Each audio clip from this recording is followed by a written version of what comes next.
Hello, hello, hello. Eva here for the first time in a long time going live. I think this is actually my second time ever going live on my personal profile on Facebook. And this is so interesting because I'm so used to, I'll tell you guys honestly, I am used to going live all the time, teaching in my programs literally nonstop, sometimes 5 hours a day on camera. But this going live and sharing my story on my personal Facebook page has been something that I have been avoiding for a very, very long time. And there's a lot of fear of judgment that comes through. And for that reason, I challenged my clients last week in the Visionary Circle, which is our new program. On our session 1, I challenged everybody to go live and share their story. And it seemed a little bit, for me not to do it and challenge everybody else to do it seemed a little bit unfair. So basically challenging myself to do the same thing. So, I also want to get to know you guys, and I consider y'all part of my community, so very excited to be able to share this. A little bit of introduction for those of you who are new, friend connections. My name is Eva with an I. I am also known as the crazy single mother to now a 2-year-old Lexi who took her business, who traveled across the world and took her business to 7 figures before Lexi turned 1 year. And I'll share a little bit about that story and what happened there. And I have been very, very blessed to live in states of inspiration and downloads and like really, really loving my business and receiving just so much goodness and so much inspiration. So I'm going to share some of that too. And if you're watching the replay, send me some love. Let me know that you were here with me. And I am very thankful to be able to share this with y'all. So I want to go back and share a little bit of my story. So for those of you guys who have known me for a while, you know that I used to own restaurants, one in Boulder and one in Arizona. I did the restaurant ownership for 5 years up until 2018 when I decided to get out of the business because I just wasn't inspired to be stuck in one place and be running a brick and mortar, and it was tying me down a little bit. So I decided to get in the world of business coaching and consulting. And first, I made all the mistakes that people make in business when they first get into, any type of consulting and coaching. And I was really, really scared to be visible. So I wanted to do it from, some comfortable place. I see we have some people watching. Thank you so much for being here. Let me know who is here because I don't see. It doesn't show me. But so I basically went into business thinking that I was going to do some courses and memberships and teach everything I know about business because I know quite a bit. I've been obsessed with business building for the longest time. I even went to high school where we learned business and economics and accounting and things like that, right? So it's been my bread and butter for the longest time. And so I thought I was going to do it that way. And it wasn't the way. It wasn't what served my highest good. And then I learned very quickly that I had to overcome my stuff that I had around visibility and show up and share and teach and talk about my story, right? And it was very interesting because if you knew me from the restaurant times, I was the most comfortable really in the dish pit, just, washing dishes and hiding away from people. I had this attitude of, why would people want to talk to the owner? They just want to eat their food, So I would not go and talk to them. I would literally hide, And then all these networking meetings that we had to do to promote our business in Boulder, Colorado, I would be one of those people who just, I just blur my name and what I do and be just so utterly uncomfortable, sharing myself and teaching and things like that. So anyway, it was a bit of an evolution. Then finally in 2018, fall 2018, I decided that I really, really wanted to learn how to be in front of people and how to make a difference and how to teach. So what I did is I got an RV. And I've always been a traveler, and I really love the idea of booking different speaking engagements around the country and going around the U.S. and delivering my little talk and using it to grow my business. So I did that, right? So I decided to, I think I booked a bunch, like dozens and dozens, like somewhere between 50 and 70 speaking gigs around the country. A lot of it for an organization called the Polka Dot Powerhouse, which is, female entrepreneur organization. And so I would go, very, very thankful for those times to the organization and allowing me to do all these speaking gigs. It was just a ton of fun. What I did was said to myself, okay, I really don't like the cold weather. So let me see if I can hang out in Florida in the winter, and Texas and Florida and the southern states in the winter. And then let me see if I can hang out in Colorado in the highlands in the summer. And let me see if I can visit the Midwest in the fall. And let me see if I can, spend some time during the early fall in Washington State in the West, right? And Southwest was also like a winter months for me, and visiting Arizona and California. And yeah. So I kind of did that, which was like the most fun time you can imagine. I was driving around the country with my RV, I love driving, and I love just seeing different places. And I would wake up in a different state park or a national park, every morning on my little speaking tour. And I would pop in, every week or every other week, I would pop in town in different parts of the country and deliver my little 20, 30-minute talk and invite people to come, book a little consult with me. And then I would talk to them, and they would become clients.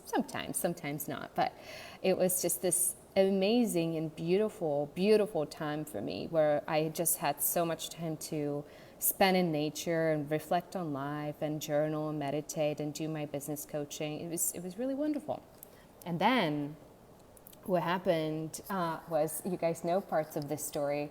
I met somebody in the spiritual community, in the Dr. Hawkins community, and I was really into the map of consciousness at the time, and levels of consciousness and calibrations and muscle testing and things like that. And I met somebody who was much into the same stuff, and we really connected, very, very deeply connected intellectually, and we decided to do some research together and do a bunch of muscle testing together. And it turned romantic in nature very quickly. And we traveled for a few months together. He joined me on this tour, and we had some coaching clients together as well. And we were working on a book together. And it was really, truly wonderful time that, I learned a lot, and we did a lot of emotional release and things like that. And that went, really well. That went really, really beautifully until, hey, who's here? Thank you for the heart. Say hi if you're watching this. So it went really, really beautifully until it didn't. And July 1st, 2019, I found out that I was pregnant with Lexi. Which I was in denial about for a few weeks, because I was like, yeah, it's not happening. I've not managed to get pregnant for, years and years and years.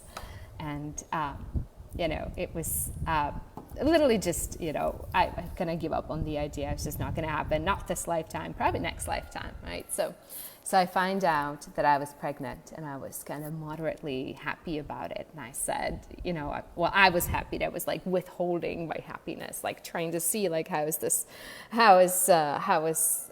the baby father going to react? And you guys know it didn't go so well, right? It didn't go terribly well. And 4 days later, he left and he moved to Japan. And basically, we ended our contact, and he ended our contact with me about 2 weeks after. And I tried to send a bunch of ultrasound images and follow up, and I never heard from him till this day. Now, that's all forgiven. It's taken me a long time to transcend that and forgive that. And now I can look back and really appreciate the times we had together, and really be so thankful, because my daughter, I believe, is, and this is me being a little bit crazy, but I think she's an angel incarnate. She's so beautiful and so just magical. She's so, most of the times, most of the time she's happy. She's a little goofball, and a beautiful baby too. So, hey, amazing genes. So that's all been forgiven and processed. But what happened after was probably, I wouldn't say it was my rock bottom, but it was. And it was times where I moved to Pueblo, Colorado at the time.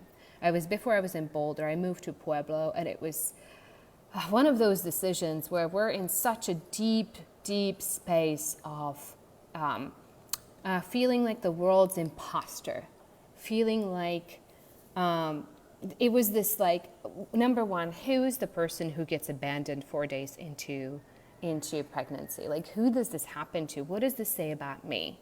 You know, so it was a deep shame. There was deep imposter syndrome, and I just did not want to be around my friends, quite frankly. Number one. Number two, oh, hey, Tess, so good to see you here. Okay, somebody said hi to me. I'm so happy. I'm not just talking to myself, guys.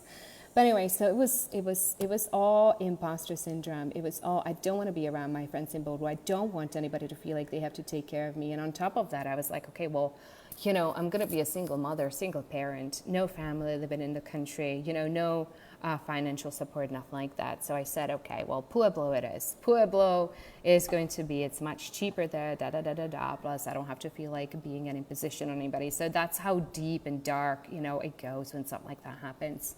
And, you know, what I did, and I made a decision.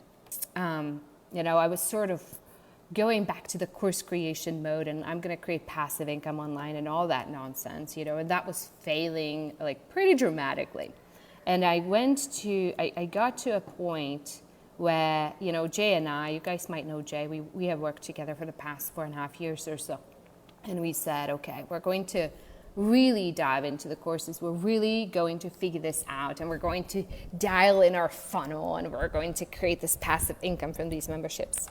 And what happened is we literally spent every dime, almost every dime that I've made the previous year on Facebook ads and things like that. And I was on my personal bank account. It was literally down to $700 and some credit card debt, you know. And that's when I started interviewing for jobs and thinking, okay, you know, I have to be responsible as a parent and do the responsible thing and whatnot. Thankfully, I didn't, quite honestly. Thankfully, I came back to my senses and realized, you know what, if anybody can figure it out, it's going to be me, number one. But I made also some interesting decisions about money. I made a decision once. I kind of moved myself on the other side of this, like mentally and mindset. I said, you know what, like I'm going to create something different, and I'm going to create a life of abundance for Lexi. I'm going to create a life where I have the freedom to be wherever the heck I want to be. I'm not going to be in Pueblo. That's not happening.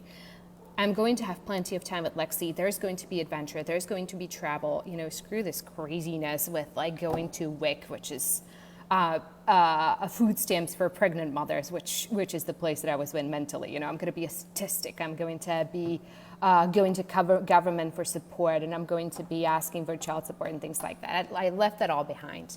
There was never any ask for child support and you know, no government support and anything like that, right? So I decided to flip myself over to I'm just going to really focus on bringing my business forward. There was also, you know, and I made a decision to bring my business to 7 figures over the next year, right? I didn't know how it was going to happen, literally no clue, right? I was like, I just went to the Walmart in Pueblo, and I got a little board, 8.5 by 11, a little tiny white board, and I put it in my shower in Pueblo, and I wrote 7-figure happy single mom on that. And I stuck it in my shower, and I said to myself, I'm going to be forced to stare at it every time I put my hair conditioner on. You know, it's going to do something. Right? I'm going to hold myself accountable to this. And I'm going to work on my mindset. I'm not going to live in the place of scarcity. I'm not going to worry about these things. I'm not going to try to save every penny. I'm going to invest. I'm going to take some credit cards. I'm going to invest in myself and some coaching and whatever you have, right? And so I decided to have that mindset flip too. Now, what was really, in retrospect, I realized this about a month ago, that part of my decision to build this crazy 7-figure business was also from a place of such a rejection, like feeling so rejected. by Lexi's dad. It was coming from a wounded place when I decided I never wanted to ask for help again.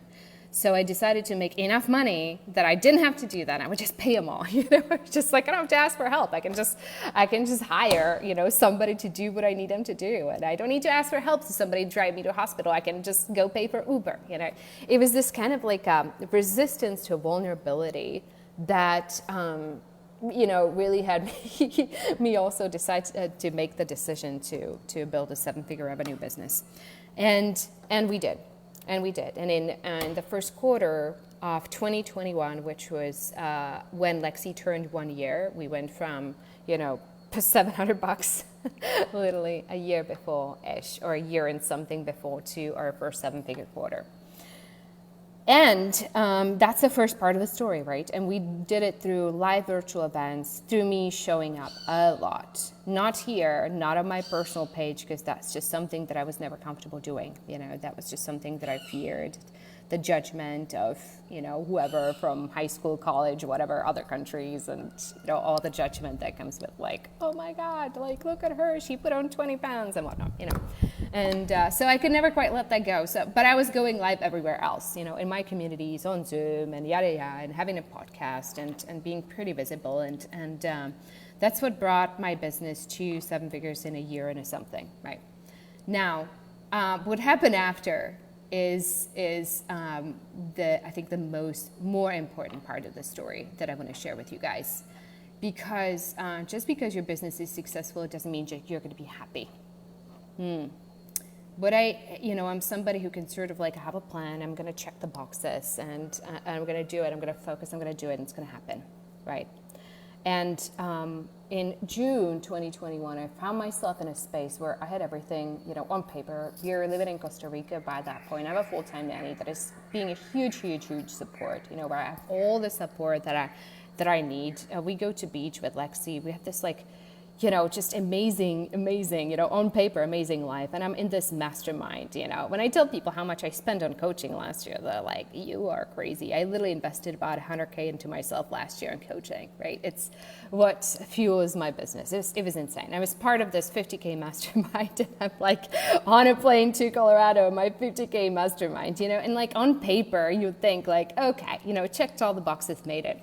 And I will tell you, the states that I was in and the amount of pressure that I was experiencing was just insane. There was very little inspiration in my life too. There was just like, oh my gosh, this is everything that has to happen. The list is like miles long, and I'm managing a team of 11 at that point, and I have over 100 clients that I'm taking care of in like, 2 different masterminds, very high touch, and and I have a team that is managing them, but just craziness, And I also knew that I was coming from motivations that were not terribly pure. It was all about like, how do I be financially safe? I don't have to ask anybody for support. So it was a lot of the money motivations around that, and proving to myself and proving that I can make it to 7 figures and whatnot, right? So the motivations weren't very pure, and I was in so much pressure, and like it felt really dense, like. I'm just like energetically really dense and really contracted times that didn't feel good at all. And it was like heavy, it was pressure. And I honestly, I was like, oh my gosh, I just wish I went back to having 1 or 2 people on my team and, having a handful of clients. It used to be so nice, none of this craziness and the pressure in the brain I just couldn't turn off, right? And that's when I realized that I needed to get on a really, really, really deep healing journey. And my healing and my freedom, the next, it was since June 2021 onward, it was all about freedom of the mind and freedom from this stuff. And I realized on some level that I was being run by something that wasn't me, right? And I don't mean an entity or anything like that. It was the programs, it was the archetypes that I was buying into, mothering for my business and buying into rescuership and saviorship of my clients, and a lot of the self-protecting, money-related stuff that was running the show, and so many mental jails that I put myself in, right? And so I started the journey of like crazy deep healing that was a mix of tons and tons of plant medicine.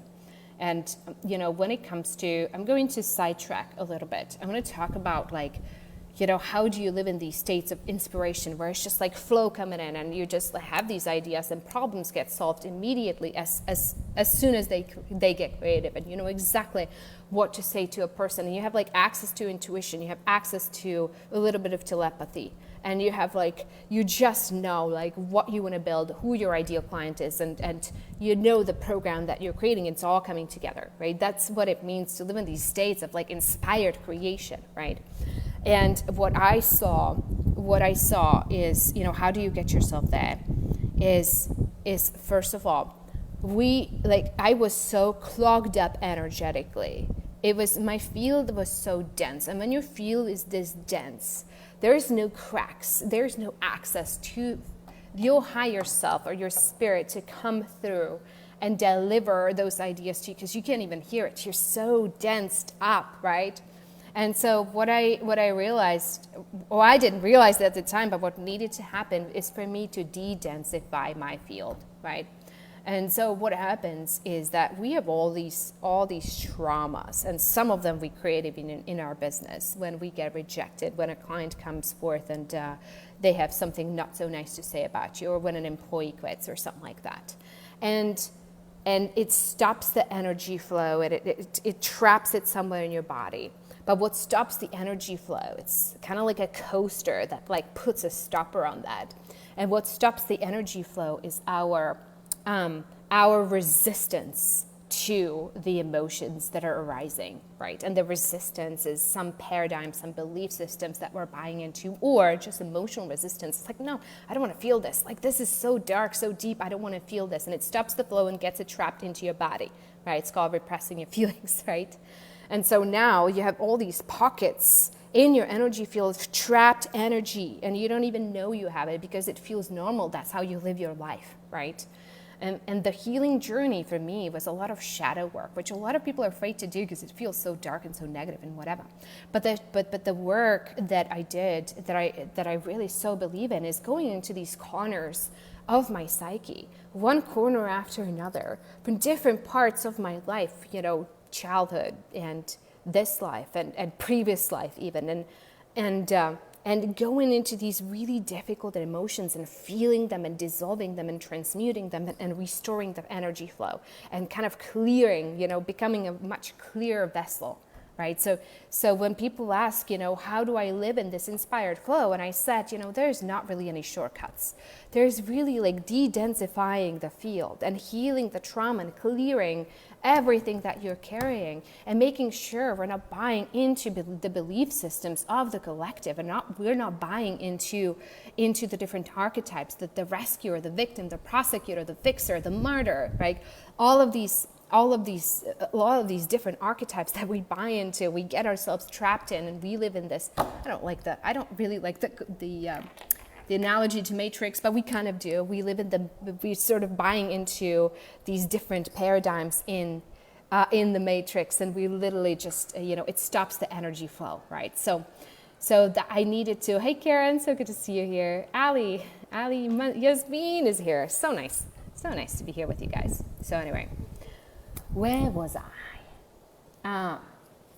Yes, so healing journey, unplugging from the belief systems on the collective, right? And it started de-densifying the field for me.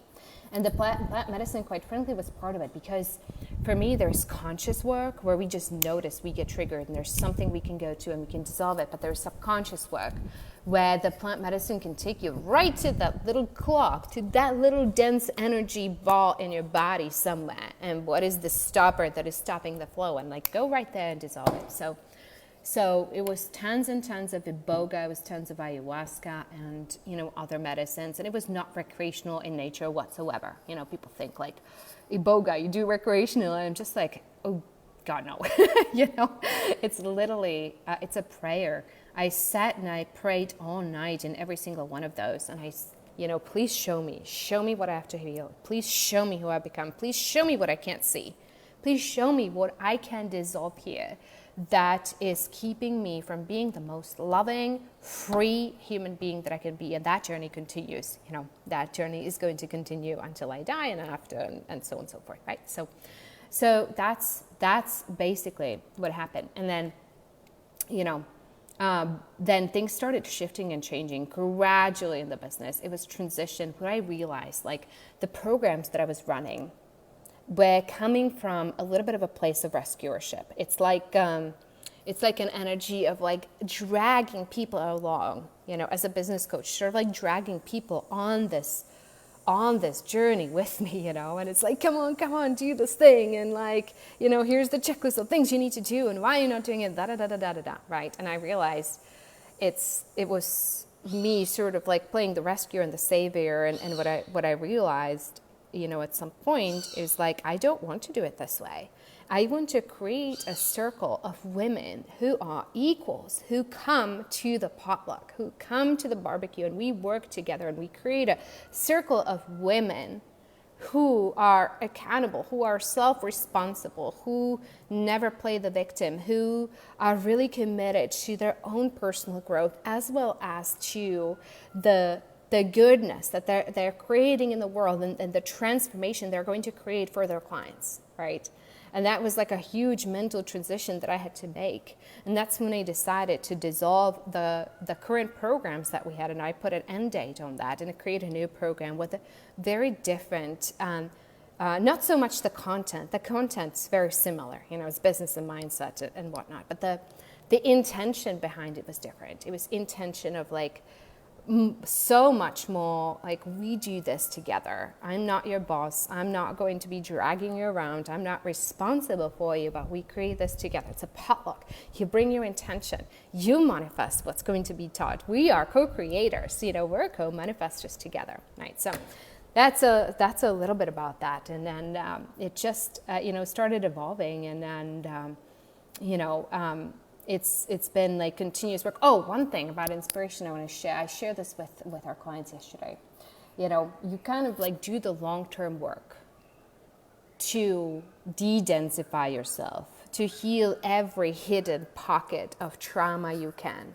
So you can dissolve this, you can pull this out, you can be free and clear, and you can receive the ideation, right? But then as we're building our business, we can't wait 20 years still. We are de-densified enough to like take some inspired action, right? It doesn't quite work because the business actually supports to an extent our healing efforts, right? That's what it has done for me anyway. So I tell people the motivation you're coming from is probably the number one determinant of the level of inspiration you're going to receive in your business, because the motivation for your business and what you're doing is determining of the frequency your business is going to be running on, the level of consciousness. So for example, you can run your business and be motivated by financial gain, right? And a lot of people have it that way. It sounds like this. I wonder if I can get to my 5K months, 10K months, 50K months, 20K months, 100K months, And it's not bad. It can be playful. It can be fun. It can be like a little bit of competition with yourself, right? However, it's such a fine line I have discovered, especially for those of us who tend to be very like single-minded, single goal, this very like fire energy. I'm just like after one thing. I can very monogamous when it comes to my goals. I have like one intention. I go all in, a little bit of black and white, and that's for me. That's how I operate, right? It's not everybody's like that. Other people tend to be able to hold different intentions. Not for me. I get very like focused and obsessed with one thing in my life usually, and that's kind of it's my strong suit, but it's also my Achilles heel. But anyway, so I discovered this motivation for people like me can turn into something very toxic, right? Where this motivation will literally take over. And when it becomes all about money and all about proving something financially, number one, it's going to create a lot of guilt for you, right? It's not going to feel good after a while. Number two, what it's going to do is disconnect you from people, because people are going to become an object for you. It's like, oh, just, how many clients can I get? Like, get more clients, get this client, get that client. And you're not really focusing on helping and serving, which is why you came into the business in the first place. You're going to be focused on your financial goals, right? And number three, it is not sustainable, because you make it there, then what? right? And I've seen this with our higher mastermind clients all the time, because they tend to be really competitive with themselves, and they really love the idea of going 50, 100K months, 200K months, whatever, in their business from zero, near zero, whatever. And then once they achieve that goal, then what? Then it's like, okay, I did it. What now? And business tends to plateau or come down. And so, to actually make the business like fun and enjoyable, we need to think about, what is the intention? What is actually that I want to drive me? What is the intention that I want to? Oh, Vicky, so good to see you. I see some like old connections from way back when. It's so cool.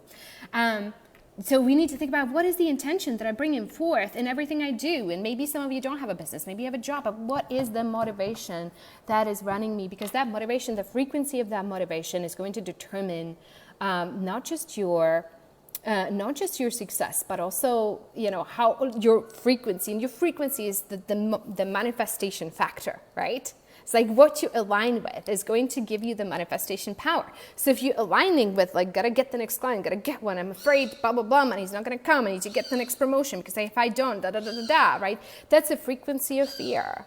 And you're actually going to prevent yourself from achieving those goals, right? Because it's a frequency of force, right? Now, if you choose as your motivation, for example, I want to have the most effective transformational experience for people, the most effective service, most transformational service. And it's going to be so wonderful and so transformational, it's going to sell itself. You see? It's going to be so powerful, every piece of it. It's going to attract its own. It's like, it's going to speak for itself. You cannot go wrong with that intention. And I'll tell you why. When you set that intention, number one, it's going to kick you out of hiding in your business very, very quickly. You can't hide and have that intention, because brilliant services get created with people, talking to people, asking people for opinion, co-creating with people, testing it on people, having beta clients, having people as your beta clients. When you do that and you start co-creating with people and talking to people, you can't be hiding, And once people start knowing about your programs, you see what I'm saying? People, because your business is about people. We can't hide. We can't hide. We can't hide behind content. We can't, behind our Canva beautiful graphics or logos or signatures in our emails and whatever other nonsense, and creating our website. That doesn't do anything for the effectiveness of our program or for our business ever, right? It's just a nice hiding, checking the boxes. We feel like we're doing something right in our business, but we really aren't. You see, and so this, this intention to create the most effective service and become obsessed with it, right, is like a really, really beautiful intention to have. And it's really going to inspire you in the long run, because there's always ways that you can make it better and more effective and land for, your teachings to land in a more powerful way. And part of this, by the way, hi, Francis, good to see you. Yes, thank you guys for being here. So part of the, I lost my track of thought. Oh, yes. So part of this intention of being the most effective teacher or service provider or consultant or coach or whatever you are, right?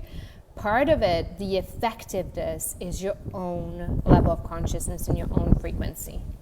Hopefully you guys can hear me. It's beautiful breeze here from the windows. Because love is what transforms. I'm going to sound a little bit weird for a second, right? But think about Jesus, think about Krishna, think about Buddha, think about the big avatars, right? Their frequency was a level 1,000 on the map of consciousness, which is pure love. It's pure love. It's pure enlightenment. It's pure love. When they say a sentence, the world listens thousands of years later. You see? Like, I could say the same sentence and nobody cares, because I'm not a level 1,000, right? But if you want to create a lasting transformation for your clients, for your trainees in your fitness business, for your, for your students, right? For your consulting, coaching clients, students, or whatever. The frequency of love and compassion and understanding is it what drives it home for them. When we're coming from the purest intention we can and the purest possible frequency and consciousness, we're going to drive home that which we're teaching so deep, it's not going to be forgotten. And they're actually, because they know you love them, they know you care about them, they're going to take the action, they're going to trust you. Whatever your recommendation is, when you call them out on their shit, when it's coming from a critical make wrong place and you being annoyed with your clients, they're not going to care. But when you call them out on their shit from a place of lovingly straight, it's like, hey, can I be honest with you? This is what I see, but you're coming from a place of love and compassion. They're going to hear it and they're going to open and they're going to receive it, and it's going to change something in them.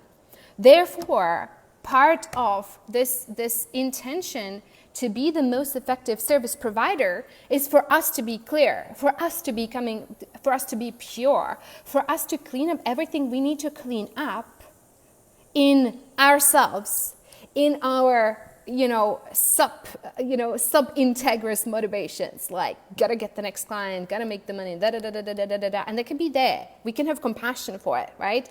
We can have compassion for those parts of ourselves. We integrate them all that, we don't hate on them, but we're not them, right? We're not them. We don't blend with them. We are bringing ourselves back to how can I create the most effective service? How can I create the most transformation?